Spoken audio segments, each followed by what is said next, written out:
Alright everyone, so welcome back to our next episode of our investor series. This time around, since we have done about close to 20 odd episodes, we just want to do a brief summary, especially for buyers and investors that is planning to buy their first property. What are some of the key things to really look out for again before you plunge to buy your first property in Singapore? Alright, let's have a look. Wealth management and Monthly installment at 1.88% to select the right property to buy. 1 km. It's 1 km. Yeah, let me check.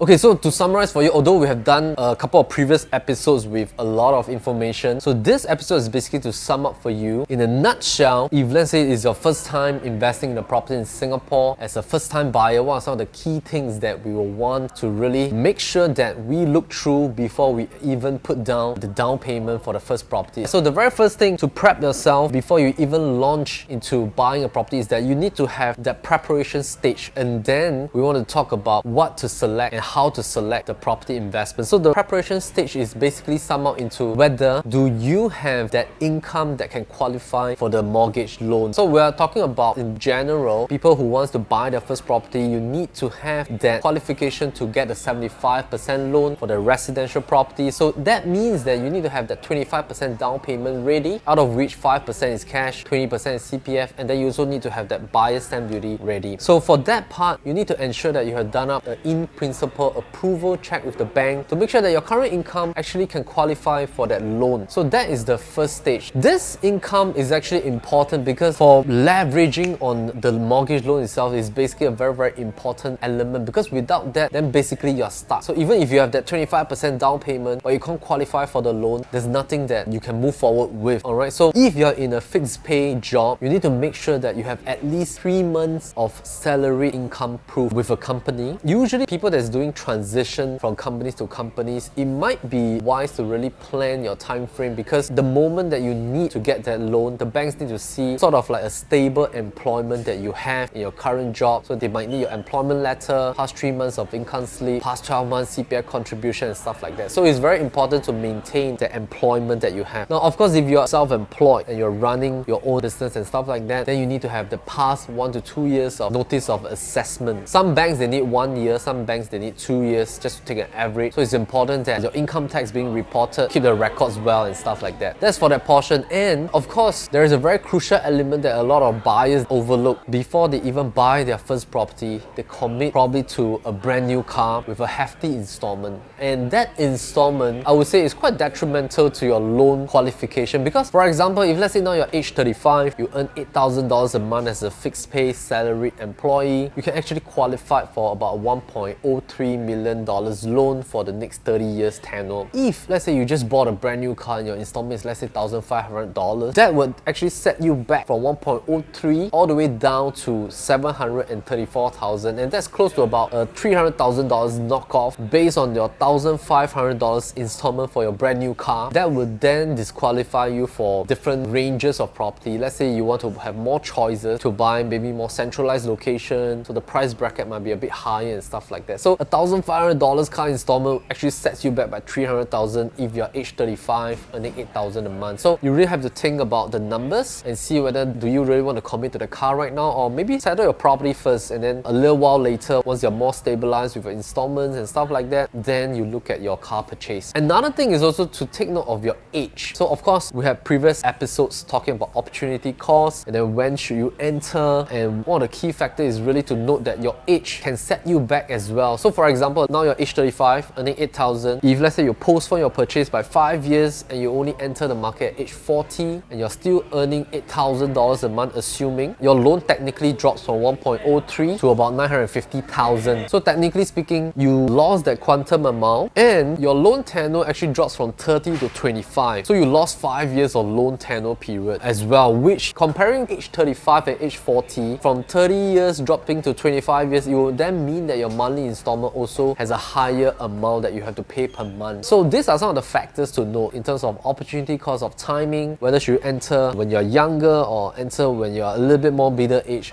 You got to consider that kind of factor. So that is the prep stage, and then the second stage is really to know your exit plan, because that's very important. When you buy something, you need to know when you exit what are the few elements to take note of. So over here at the exit plan, what is the future price that your property can possibly sell? So the future price. Secondly is who will be the target audience that can buy over your unit. The third thing is there growth factors, master plan, growth, rejuvenation and stuff like that. So we call it growth factors in your neighborhood, in the vicinity that can actually help your property to appreciate in future. So of course, the seller stamp duty now is 3 years. The moment you buy, if you buy a new development, if it takes 3 years to build, 3 years later when it TOPs, technically you clear off your seller stamp duty, you can sell it. So these 3 factors will then help you to decide what project to buy, what is the size of the unit that I should buy. Should I get a 1 bedder, 2 bedder, 3 bedder? Because this will then depend on your target audience and the price bracket. Does the future price 3 years later, do you think it makes sense so that you can easily exit? Because the future buyers would think that this price can possibly make sense in that 3 years time bracket from today. So to know your exit plan is very important, and whether are there any growth factors can support the price increment and stuff like that. Basically, I think these 2 portions, the preparation stage and knowing about your exit plan, these are the 2 fundamentals that we always try to look at before you even buy your first property. And we hope that this episode will then help you to summarize if you're a first time buyer in the Singapore real estate market. Alright, so we'll see you soon on the next one. Cheers.